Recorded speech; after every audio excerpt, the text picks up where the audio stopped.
Hi, welcome back to another episode of Sankofa Pan African series. In this episode, I'll be looking at the decline of ancient Egypt's old kingdom and the rise of Nubia and Kush. Now, things became compounded in Egypt around 3184 BC when King AMENEMHAT IV died without leaving a successor. The tradition at the time was that power was inherited through the daughter of the pharaoh. However, the daughter of the pharaoh was not allowed to use her inherited power to rule. Rather, she was expected to transmit her royal prerogative to her husband, who then became the pharaoh. As such, the tradition was that a serving pharaoh would be succeeded by his son-in-law. This tradition forced pharaohs to be creative about how they protected their lineage. For instance, generations of pharaohs protected their lineage by having their oldest daughters marry their oldest sons, so that the king's sons were also their sons-in-law and could therefore succeed them. The beginning of the decline of ancient Egypt can be traced to one of such marriages. AMENEMHAT IV followed this tradition by marrying his sister named Sobekneferu. But unfortunately, he died before he could have any children. Sobekneferu was then expected to marry another man from her noble Theban family. But she went against traditions by marrying a commoner from Lower Egypt. Now, let me quickly pause by stopping to claim this woman as the first recorded African feminist.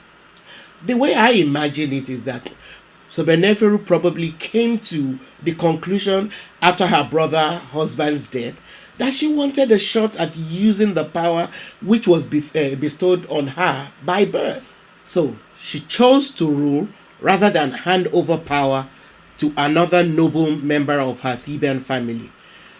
She did what, to my mind, any smart woman would do.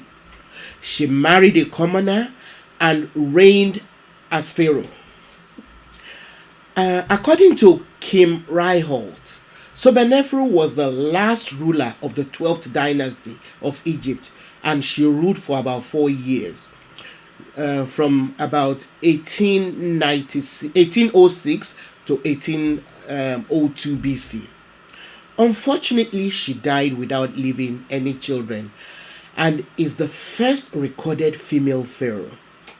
It is possible that the commoner that she married, or members of his family who were from Lower Egypt, tried to take over the throne after her death.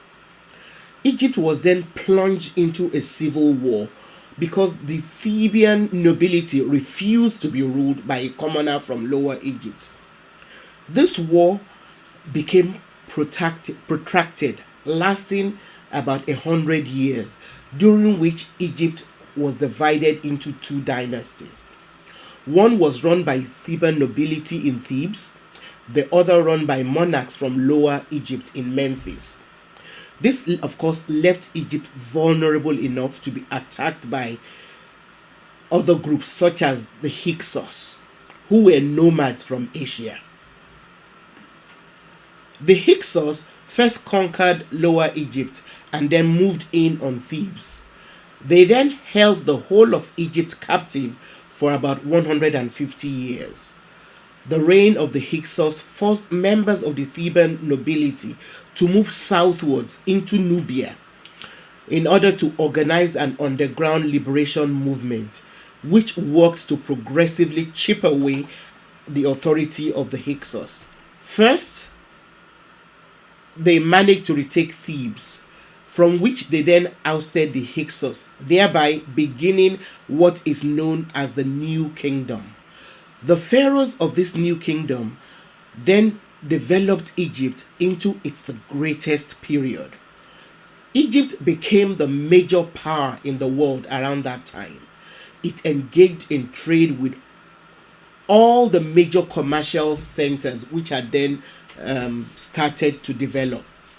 It imported timber from Syria and built large vessels with which sailors could travel to East Africa.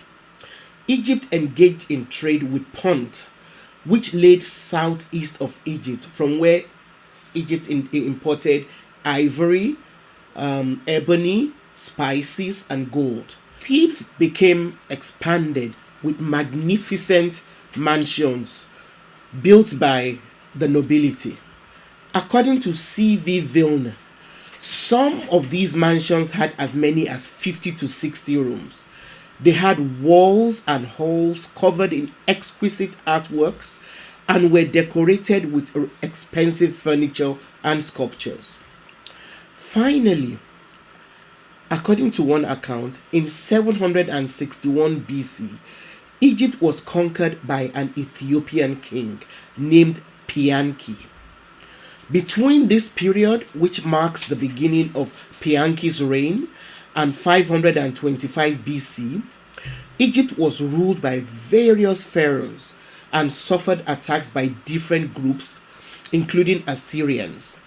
It continued to face attacks from Persia and remained under Persian control until 332 BC, when Alexander the Macedonian, also known as Alexander the Great, a Greek, conquered it and left the Ptolemies to rule till 30 BC, when Egypt came fully under the Roman Empire. It was the Greeks who built the famous city of Alexandria as a tribute to Alexander the Macedonian. Some of the enduring innovations which ancient Egypt bestowed the world are writing, paper, ink, pen, the calendar with the lunar year, which was made up of 354 days, which is just 11 days shorter than the solar year. Egypt also left us the foundations of the zodiac system and several other innovations, too numerous to mention here. Please, once again, don't forget to subscribe to our channel if you have not yet done so. Like it and feel free to share with your friends. See you next time.